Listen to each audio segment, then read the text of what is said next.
Hey everyone, welcome to another episode of Hashtag Clocked In with me, your host, Jordan Edwards. I'm thrilled to have you tune in as we dive into the dynamic world of productivity, success, and stories of incredible individuals who've mastered the art of getting things done. Whether you're commuting, hitting the gym, or just relaxing at home, this podcast is the go-to source for inspiration and actionable tips to level up your productivity game. I'm on a mission to unravel the secrets of those who seem to effortlessly manage their time and achieve their goals. So if you're ready to clock in and unlock your full potential, you're in the right place. We've got a lineup of amazing guests, industry experts, and thought leaders who will share their insights and strategies to help us crush your to-do list and make the most out of every moment. Get ready to get inspired, motivated, and equipped with the tools you need to supercharge your productivity. This is Hashtag Clocked In with Jordan Edwards. Let's dive in. Hey, what's going on, guys? We got a special guest today on the Clocked In podcast, Jonathan Bengel. Jonathan, tell us a little bit about what you're up to, man. Hey, Jordan, thank you so much for having me here, clocked in.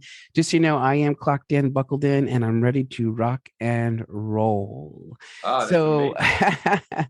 I have to ask your listeners, especially if they're entrepreneurs, do you know what your purpose is in this life? And what's interesting about this is a lot of entrepreneurs will give me different answers, right? Oh, different things. But what they're afraid to say is that they're in it to make money. And that's because a lot of people out there have told them that saying that is a dirty word. Making money, being wealthy is dirty. Well, I'm Jonathan Bengel, and I'm an intuitive business tax strategist. I'm an IRS Enrolled Agent. I'm an author of a #1 best-selling book. I'm also a speaker, and I'm a serial entrepreneur. For the past 19 years, what I've done is I've guided heart-centered women and a few good men, entrepreneurs, speakers, healers, and other coaches through what I call the darkness of making money while shredding their taxes and transforming their lives to business financial happiness. Incredible. Yes. So, our purpose here is to make money. However, there's a secondary reason that comes with it. So, just a little bit of background about me, and you may have made a note of this or not, but you see, I was actually born into extreme poverty. And I like to define this for people because sometimes we have our own definitions of what that means, right? Some people may say, oh, being poor meant that I couldn't buy my pair of Nikes, right? Or poor means that, I had to eat just McDonald's every Friday with my mother because she was separated from my father, right? Like, I have to give definitions. So extreme poverty is when you are born to a single mother who has an education of just sixth grade, who is incapable of really holding a job due to her own unfortunate past. I'm also a third generation Mexican American. My grandmother actually migrated from Mexico to the United States and stood in line for 3 long days before she could cross into the United States by herself at just the tender age of 14. When she crosses into the United States, she's reunited with her aunt who happens to live in the US, where she then, of course, becomes a US citizen and ends up later on producing 15 children living on a family farm. And the children, which my mother was one of those 15, was produced for the pure purpose of managing the cattle or the sheep or all the other animals at a certain age. And then you would be upgraded to pick cotton, sugarcane, and corn. So this was my mother's life for 365 days for almost 18 years of her life until she herself was able to get away and move to the small little town called Albuquerque, New Mexico, where she meets her man of her dreams, a tall 6'3", blonde hair, blue-eyed white guy named Thomas. She ends up marrying him, and she herself ends up getting a job at this place called Greyhound Bus Station. Unfortunately, a year after my birth, she receives the most devastating phone call. Bring, bring. She answers the phone. Hello? Is this Miss Bengel? Yes, it is, she says. Unfortunately, we need you to come to the emergency room. Your husband is laying here. He's been shot in the head. She drops everything she's doing and rushes to the hospital to find her husband on life support. He's been shot in the forehead, straight with a 22 shotgun, or a 22 handgun. killed by a man who would later not be who would be acquitted for committing the murder because they could not put him on the scene, even though eyewitnesses saw him. Thomas was murdered for being a closeted gay man at an adult store, where my mother had no idea this is where he was going, nor did she know he would die on this day. She found herself in complete turmoil. Her house that she had dreamt about with the white picket fence, quite literally, because I visited this house, was stripped away. His family kicked her out. She did not know she had rights as a wife. And next thing you know, she found herself living on the streets with her young son. She would later give birth to my younger brother. And as a result, she would only make less than $500 a month where we lived, in typically studio apartments, not the best of neighborhoods. Friends were prostitutes or drug dealers or druggies themselves. My life was growing up without the opportunities that other people have. My constant meals were just the same three staples every single day that my mother knew how to make. And quite frankly, I miss it sometimes.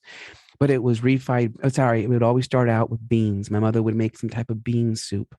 And then she would repurpose those beans for an entire week to stretch them out. Everything from soup beans, so to speak, all the way down to refried beans multiple times. Same thing with rice. Sometimes, if we were lucky, she could afford to get the meat that was about to expire that would go on sale. And she'd buy that meat that was slightly turning brown and utilize it so that we could eat it. Or how about my favorite dish that she used to make? Are you ready? There were times where she used to splurge and buy us Velveeta, macaronis, and cheese. Sometimes she would throw in hot dogs to mix it up. But this was what I was given my entire life until I soon ran away my own self.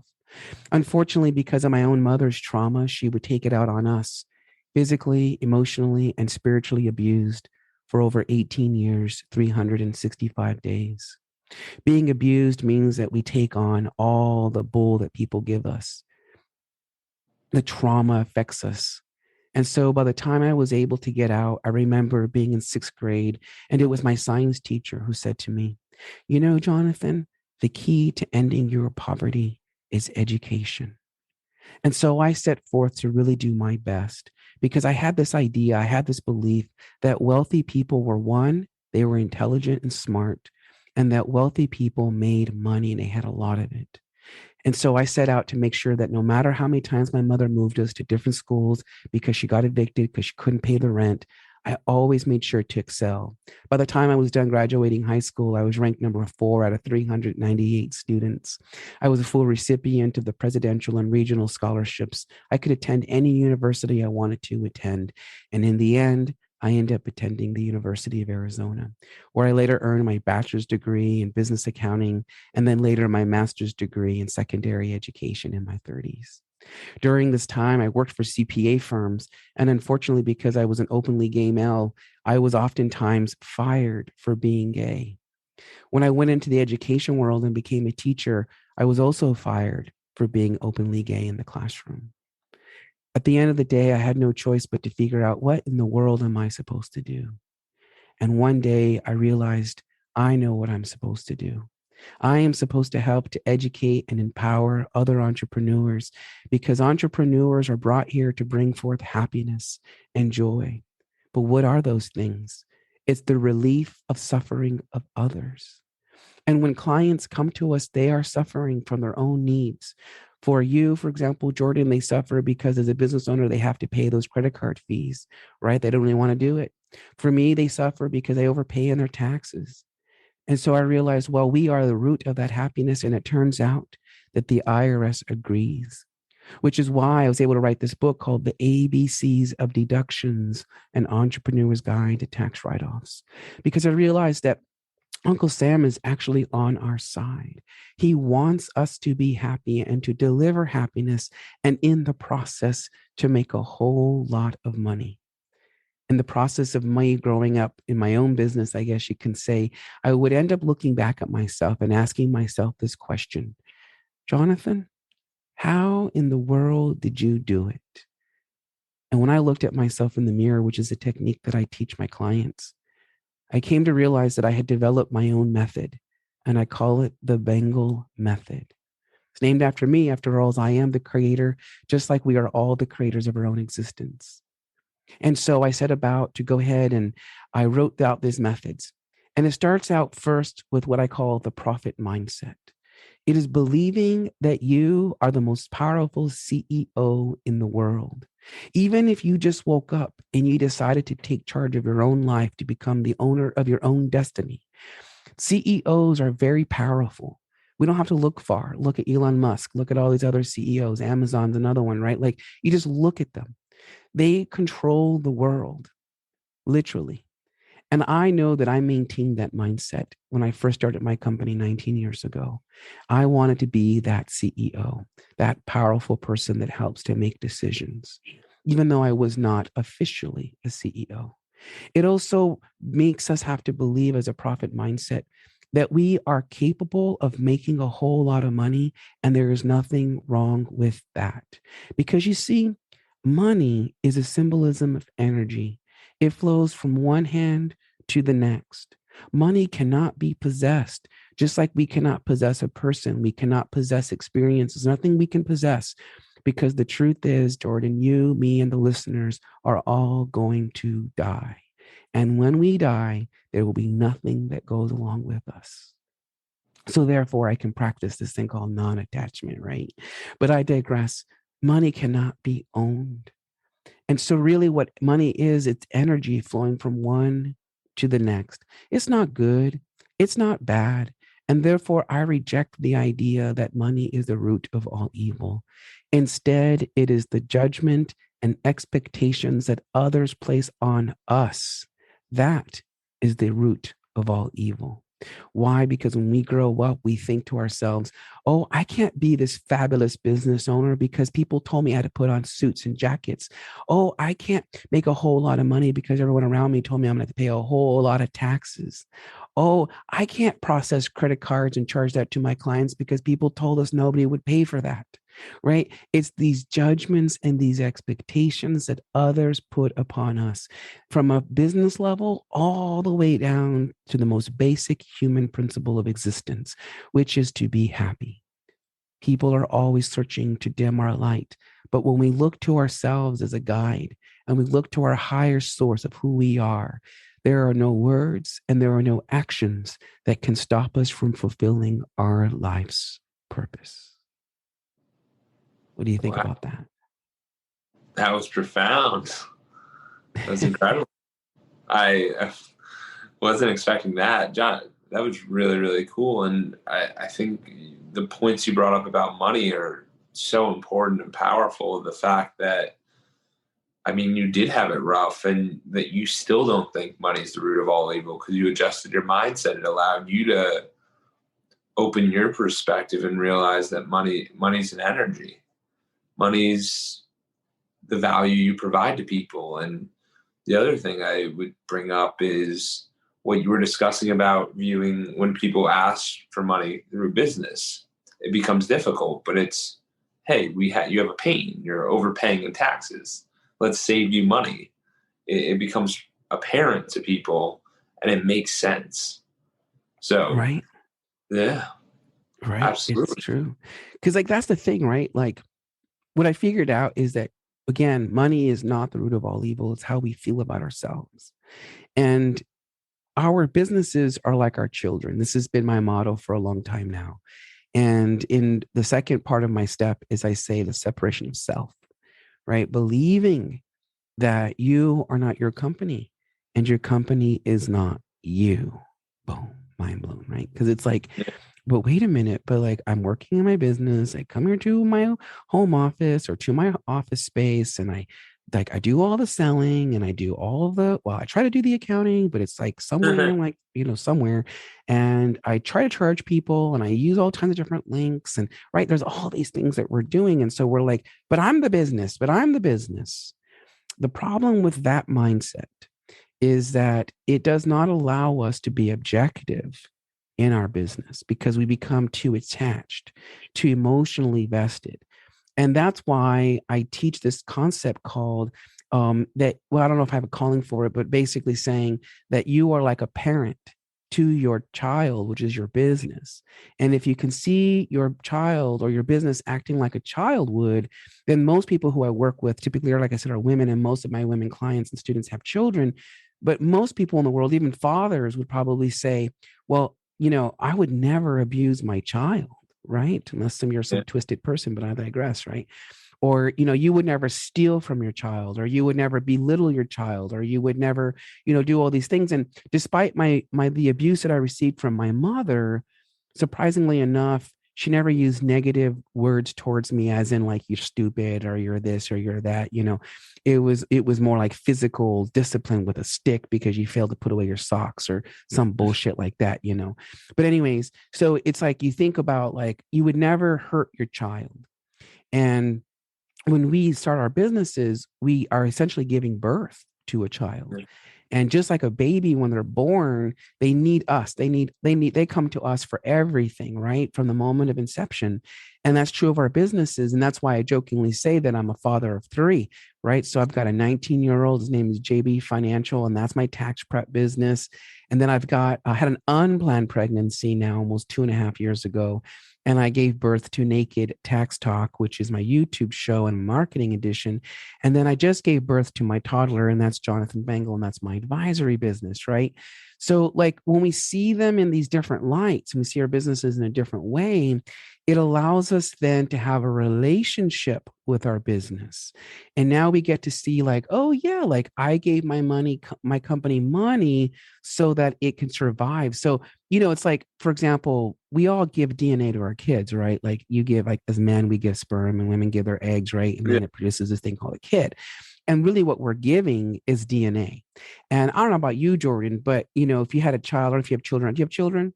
No children No yet. children yet. All right. But imagine those that do have children. Like, would you go to your child and be like, so child, I want my DNA back because I gave it to you when I like injected it, to your mother. So I want that back.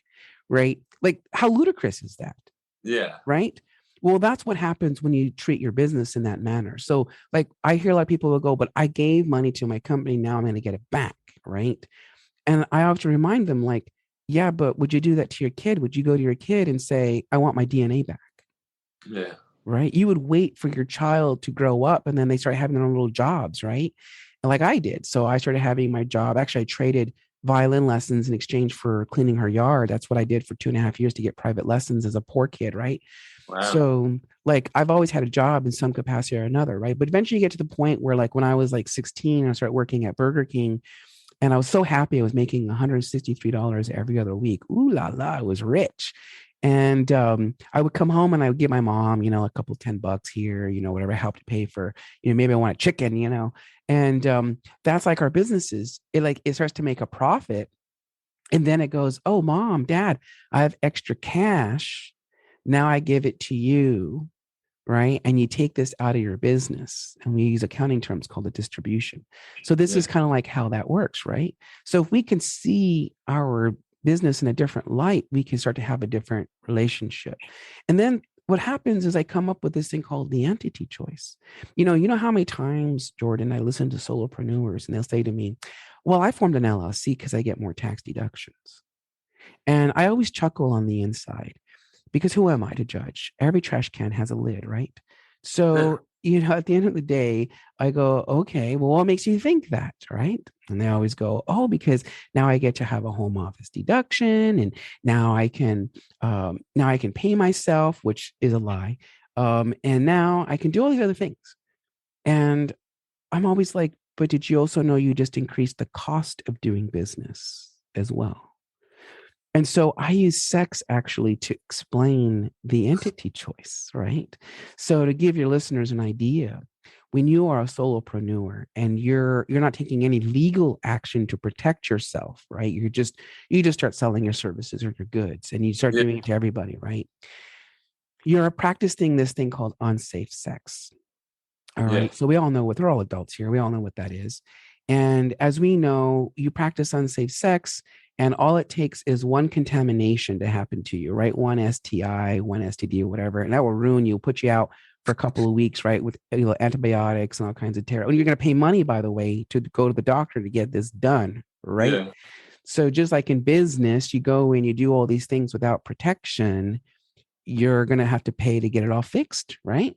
Yeah. So what happens, you practice this thing called unsafe sex. And Uncle Sam, because he influences everything we do in our lives, He goes, I don't think so. I don't like that you're having unsafe sex. And so I'm going to charge you a premium in tax, is what happens. And so ultimately, what happens, you pay more in tax. So then people go, well, I'm going to go form an LLC and I'm going to put some protection in place, create more deductions, and Uncle Sam's going to be happy. But what happens is that using an LLC is like using a dental dam. So, you're kind of like putting up a little piece of plastic between you and something else. And direct transmission now of fluids is blocked, right? So that's like you out there selling your businesses, right? Your goods, your services. But guess what? There's a gap on the sides, and fluid still can come out from the side, can't it? So Uncle Sam goes, nice try, Jordan. You try to use a dental dam and you create an LLC. I appreciate you. I applaud you for that, buddy. Um, but there's still fluid leaking out everywhere. And so you're still going to pay a premium in tax, right? So you're like, damn. So what's the next step? Well, a lot of people talk about this thing called S corporations. But what they don't understand about S corporations is that they're kind of like a blend between a condom and a dental dam. And so it's kind of like a female condom, I guess you could say. Well, maybe, I mean, I don't know if that's a good analogy. I've never used it before till right now. But anyways, so like a condom is 99.99% effective, which is a corporation. And so what's happening is the income that you're producing, right? And let's be real, when you make a profit, what do? We scream and moan and we have a gay old time about it, right? Like, woohoo, I made some money, right? I made a profit, woohoo, right? Yeah. That's what happens when we arise to the occasion, so to speak, and finish, right? We tend to scream with joy. And so just like a condom, that joy gets stuck, that profit gets stuck inside of this thing called a condom. It doesn't leak anywhere, right? Yeah. Keeps you safe. And Uncle Sam goes, I like that a lot. And as a result, you're going to pay a lower tax to have safe sex. Oh, interesting. Whoa, interesting, right? So as a result, when we know the entity choice that we should make, it unlocks new deductions, thereby reducing our taxable income downward. But we have to understand how all that works at a very surface level. And then what happens is you hire someone like me, an intuitive business tax strategist, that actually will tell you when to go and put on a dental dam, when to go and put on a condom, and why you're going to do it, because it's all about the money. So what people don't understand is you can go from practicing a sole proprietorship, doesn't cost you a whole lot. You start doing business. That's the right we have in this country. And then the more you scale, or the bigger you become, or the more riskier your services are, the more damage you could do to somebody, basically, the greater the protection that you're going to need, not only from a legal side, but also from a tax side. Does that make sense? Yeah. So if we know how the entities work, then we can move into the deductions.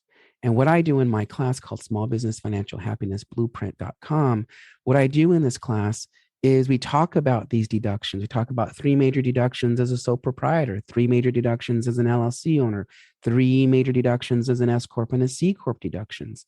Because like I said earlier, based on that entity choice will determine the types of deductions that you're allowed to take. And they differ based on your entity choice. Fascinating. Wow. Yeah. Right? And then what I do next, part of my process, my method, the Bengel method goes, okay, great. So now we know mindset, separation of self. I look at it. I'm a father of my kids. I know how to have sex now if I can choose safe and unsafe, right? And then I've got to look at my deductions, the things that I can expense out, right? Or I would challenge us to think of it differently and think of it as investing in our businesses. An expense, the only expense that you have as an entrepreneur is tax. That's the only expense you have. Everything else is an investment. Why? Because we spend money to make money.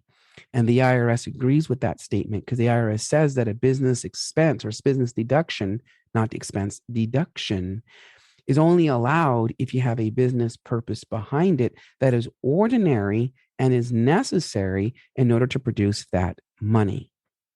Yeah. Does that make sense? Yeah.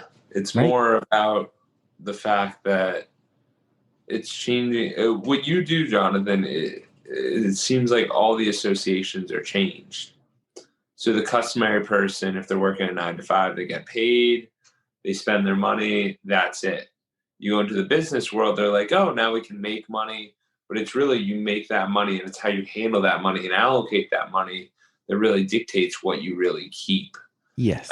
there's so many different elements to it as you're explaining the S Corp, the C Corp, the LLC, and it can be overwhelming. It can be very overwhelming. And we have to forget there's this deduction called a fringe benefit.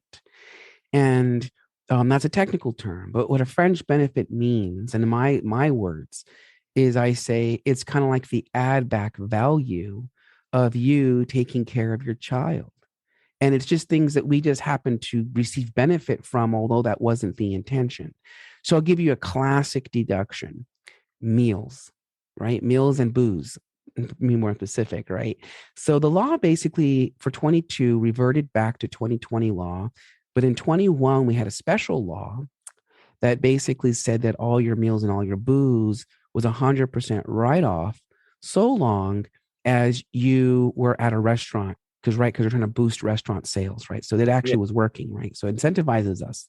Well, back it reverts. 22 now says you only get 50% of that benefit, right? And what that means, and this is where people get confused, is they go, oh, well, do I use my personal card and my business card to pay for these things? And the answer is no.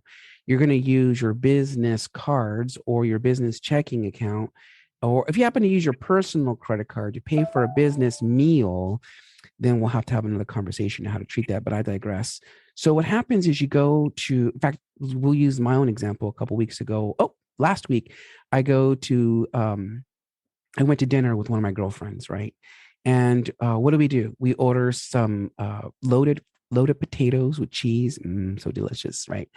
Hard to keep your figure when you eat like this. And also a pitcher of beer, right? So we're in the restaurant and we're talking business because she's a real estate investor.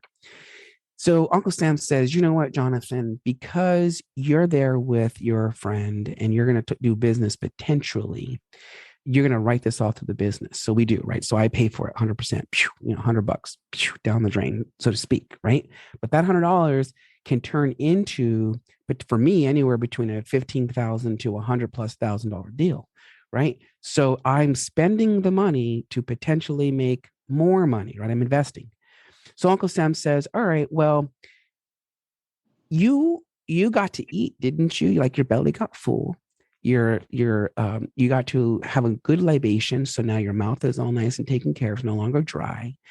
And I want to say thank you for that. So you're going to deduct 50% of that experience. And the rest of it, we're going to call it a non-deductible expense. But don't worry, it's not going to really have an impact on you. It's just that means you're just not going to claim the 100% of that meal. And so I, as the business owner, right, I just received a benefit from my own company by going out to eat. And yet I used company funds to pay for it. Yeah.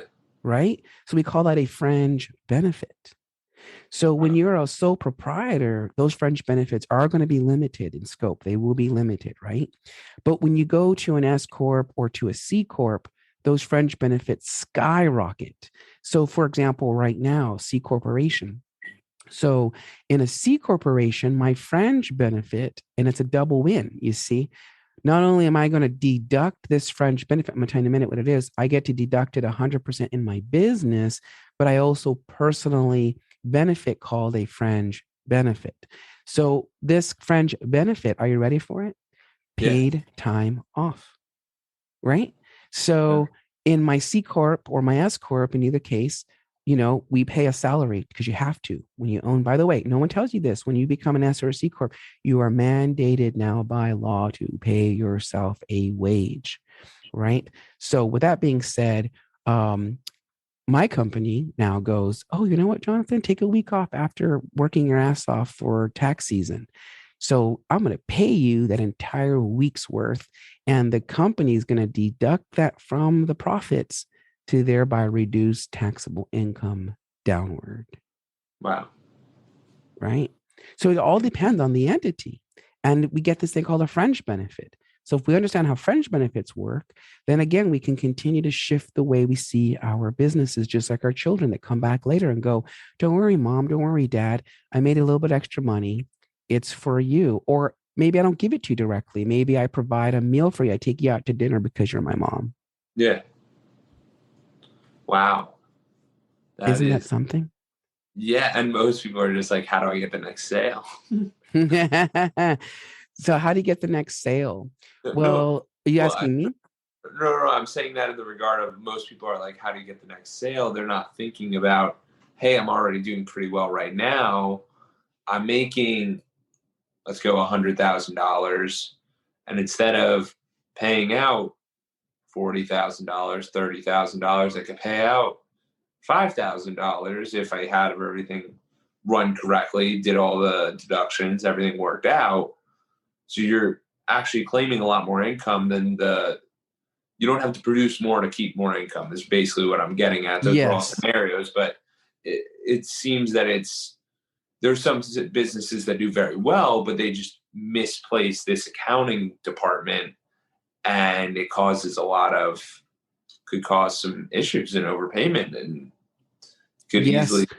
a lot more money. So, which is basically that's what it sounds like. Yeah, absolutely. Your financial statements that everyone cringes, right? Like everyone's butts go like, you know what I mean? Like they all clench up tight when you hear that or hear taxes, right? So financial statements, and the reason why I think people get all wound up about it is because, are you ready? It's a direct reflection on you as the parent of your child, of your Yeah, business, right? It's a direct reflection of you because all of your personal beliefs, all of your personal trauma, all of your personal garbage will flow over to your business, just like our parents did to us. They took on their abuse and their all the crap they took on, and guess what? They put it on us, right? So we do that to our business too. We do the same thing. We transfer the shit from one pile to the next. And so now you've got your business. And so you go like, okay, yeah, I got to make more money. I got to make more money. Or I could just not. And here's the thing, right? So your balance sheet and your profit and loss statement and your statement of equity, these are all various legal and tax and accounting terms. But these statements are a direct reflection on who you are as a parent. Because let's say, for example, like your parent raised you to be, a charitable person. And so you always went and did charity and you gave to people like me who were always in need, right? And yeah, there were times when that happened to us. And so you grow up with that philosophy, like I'm about believing and giving. That's probably why you become a nonprofit owner, right? yeah, Or maybe your parents, like in my case, said that, oh, honey, we're not very wealthy, but we're rich in love. And so then what happens is you adjust your pricing to reflect this idea that if you charge more, you won't be loved. yeah. Isn't that a little effed up? So then what happens is that we have to start to remove our own belief systems away from our company because our company does not know. Our company is pure. It's like a child. It's brand new. It's a baby. It's an infant. It doesn't know what it should be eating. And by the way, your company eats a lot and it eats this thing called money, right? It's this thing called expenses. That's that's what it that's what it eats. And in order to feed it, you, the owner, have to go out there and hustle for it. And we call that sales, right? Because you're bringing in the meat so your child can eat, right? And Yeah. what they poop out, if you're not very careful, is byproduct, and we call that tax, right? Yeah. So, so needless to say, um, where's it going all this? So your financial statements are important because it tells us where your business is. And that's important because it's going to dictate the types of decisions that you have to make as a parent for your child. Yeah. So, for example, if you're tracking your income coming in, right? Because you're hustling, let's be real, you're the one who's hustling. I'm Yeah. doing it right now. Hustle, hustle, hustle, hustle, right? Go get it. Financialhappiness.com, smallbusinessfinancialhappiness.com. See, I'm hustling, right? Go Mhm. out there and get it, right? So then the company's going to eat. Now, I could give it a bad diet and feed a whole bunch of sweets and buy a whole bunch of personal related bullshit that doesn't produce money, right? Which means I don't have an expense because that's personal, right? Therefore, I'm going to pay a lot of tax.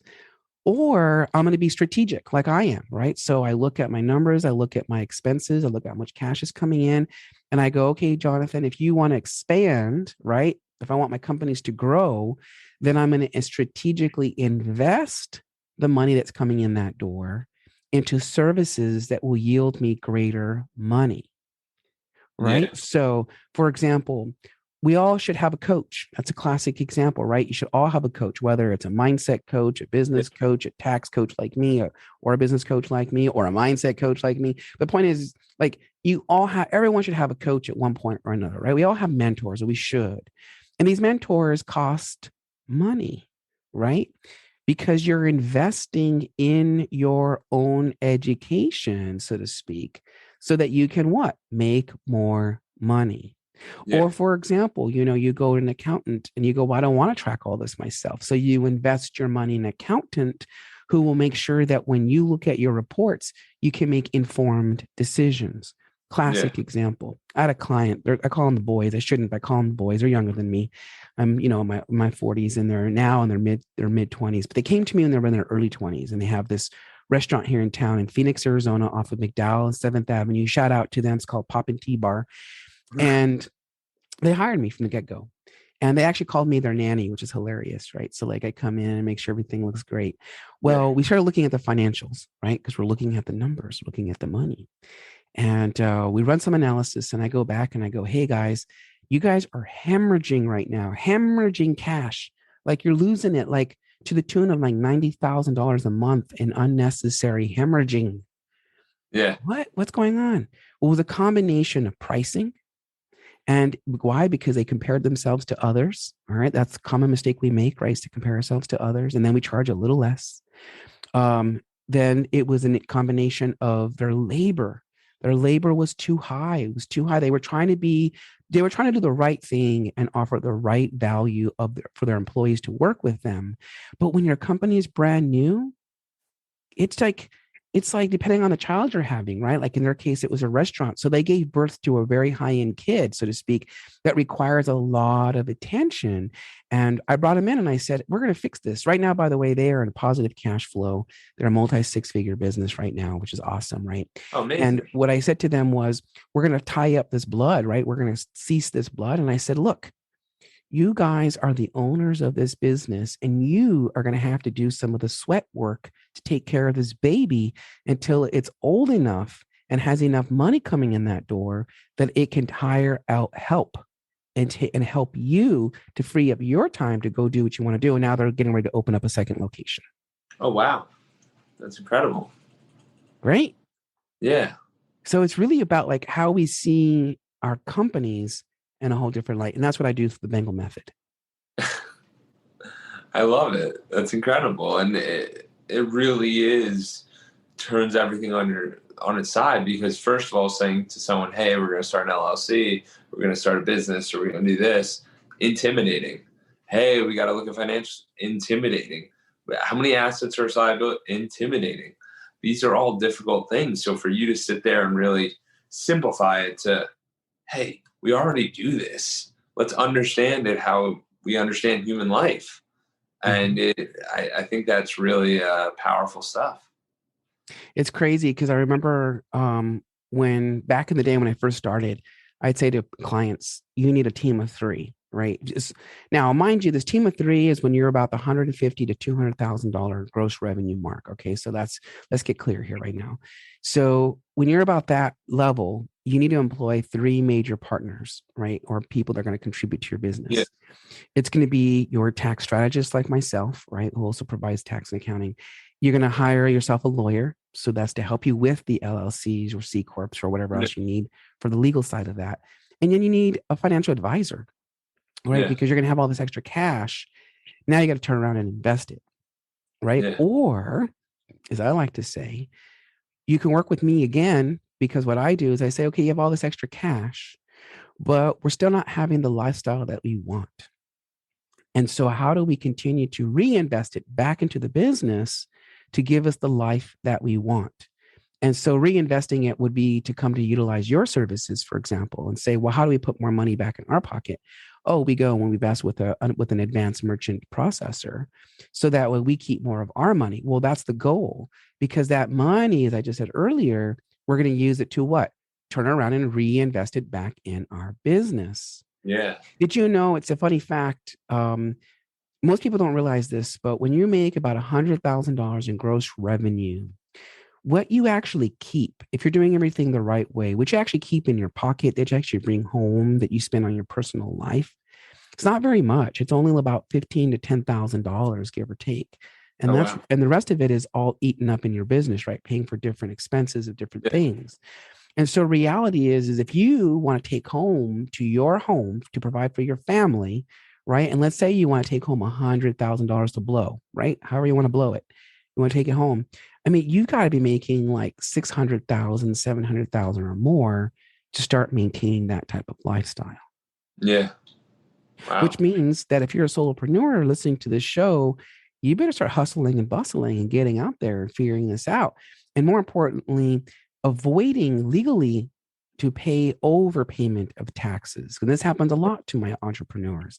I had a couple that came in and because they decided to do it themselves and they understand what they were doing, um, they are on the hook for over $80,000 in taxes right now. Oh my God. And yeah, over $80,000, right? So we're going back and fixing everything that they did. But you know what?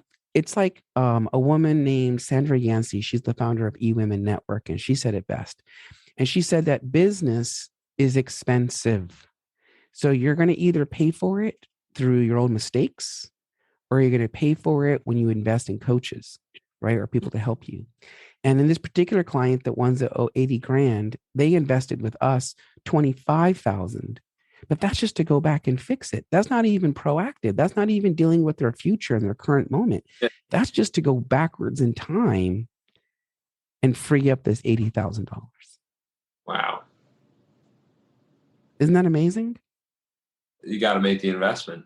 Got to make the investment. And here's what I learned too. When you're born, especially like someone like me, if you're born into the mindset of poverty or scarcity, scarcity says that there's nothing there. People take from me, people take advantage of me, people always Yeah. want something from me, right? And it's like they're taking, taking, taking, taking. And when we are in that mindset, and I'm guilty as charged for having that mindset, right? Like what it does is it stops us from actually achieving what we're supposed to do. And so we tend to guard all of our savings and we guard all our money, and we guard everything. But when we switch the switch and we go, well, actually, there's plenty out there. There's plenty of clients. There's plenty of money. There's plenty of opportunities. There's plenty, there's plenty, there's plenty, there's plenty. When we switch that consciously and go, everything is possible, everything is at my fingertips, then what surprisingly happens is that it opens us up to the world, this energetic level. It opens us up and we start to see the money flow through because money is energy. And like light, if you take an optical cord, uh, did I say that right? If you kink it, right, the light that's passing through the fiber won't pass, right? It gets stopped where you kink it. So if you open yourself up to the mindset of abundance, right? Of everything, of giving, of love, of kindness, everything. If you open up your mind to that, it's like opening up that optic wire and now the light flows through. And that's what money does. I love that. I love that. Jonathan, that's awesome because it really starts with ourselves and changing what we view money as and what we want to make adjustments with ourselves. Because once we believe it and we're not in this scarcity mindset, but we're in this abundance mindset, we can really take on the world. So, Jonathan, I know the time's running thin. Is there anything you want to leave with the audience? Where can they find you? Any last words? Yeah, absolutely. So, first things first, yeah, I dropped a couple of websites in the conversation, right? But if you're somebody who's like, I want to learn a little bit about Jonathan and figure out kind of what he's all about, then what you want to do is you want to go to smallbusinessfinancialhappiness.com. That's where you can pick up my 5-step method. I actually have to update my marketing words. I'll be honest and just tell the world, right? That's who I am, right? Being your true, authentic self. And that Yeah. means that I'm still doing my own marketing. Let's be real. But why? Because I actually love it. That's the thing, right? Like I actually love doing it. So, anyways, so you'll find it there, smallbusinessfinancialhappiness.com. If you want to learn about this online course that I teach, it's a 5-week program. We're tweaking it right now. So what was there right now is kind of like what's going on, but we're about to tweak it. And that's at Small Business Financial Happiness Blueprint com. And if you want to check out my book, The ABCs of Deductions, An Entrepreneur's Guide to Tax Write-Offs, #1 best-selling book in 5 money categories, both nationally and international, where I strip out all the legalese and I just talk about the human principle behind why you're allowed to have this deduction, then you want to go to the ABCs of Deductions.com. And if you're curious about maybe learning more about how we can help you to save, like my clients, hundreds and hundreds of thousands of dollars in taxes, because you're at that level and you're ready to take on this big, huge leap and you're ready to say yes to the dress, then honey bunnies, you got to go to talktojb.com. And it's my process where I ask you a whole bunch of questions. You'll upload some documents, and then we have a conversation. I'm going to share with you what your situation is, what are some opportunities that are waiting for you, and what your investment would be to work with us. Incredible. And I'll put all those links in the bio. Yay. Jonathan, you're the man. Thank you. Oh, one last thing, Jordan. Let's not forget why we were in business, or why we're in business. And if you were watching this, but since you're listening to this, I'm snapping my fingers in front of me and I'm saying this. Remember, we are here to make mucho, mucho, mucho dinero. And along with that, to create lots of happiness for yourself and for others.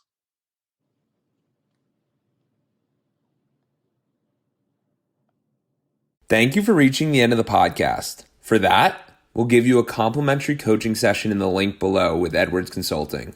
Hope to see you there, and have a great day and keep clocking in.